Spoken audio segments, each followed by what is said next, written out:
In today's video, I'm going to teach you how to create a flowchart in Figma. If you find this useful, consider subscribing and liking the video. Let's get started. First things first, you need to open Figma.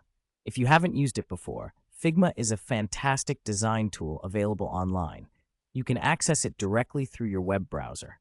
Just type in Figma in your search engine or go straight to the website. Once you're there, make sure you're logged into your account or sign up if you don't have one yet. It's pretty straightforward. Now that you're in Figma, look for the Community section. You can usually find this in the left sidebar. Once you click on Community, you'll notice a search bar at the top. Here, type in Flowchart. This search will provide you a plethora of resources specifically related to flowcharts. The next step is to explore the various flowchart templates available. After you search for flowchart, you should see numerous options popping up in the list. In fact, among the options, Figma has built-in plugins for flowcharts. You can see some popular choices listed. Pick one that catches your eye, click on it, and then select Open in Figma. This will allow you to access the flowchart template within your own workspace.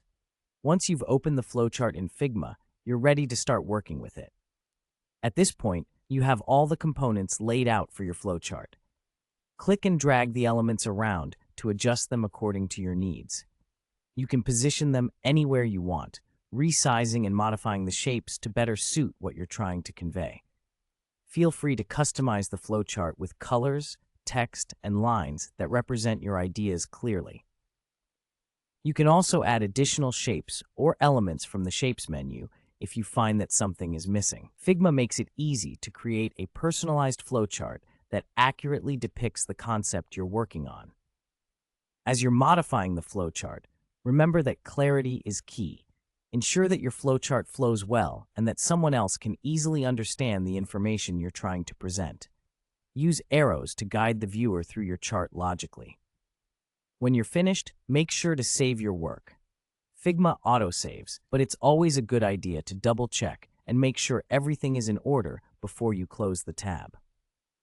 You can share your completed flowchart with colleagues or friends using a simple share link, which can be found via the Share button in the top right corner. And there you have it. You now know how to create a flowchart in Figma. It's a simple yet powerful way to visualize processes, making it easier for you and others to understand them at a glance. I hope you found this guide helpful. Don't forget to give the video a thumbs up and subscribe for more content like this. Thanks for tuning in, and happy designing with Figma.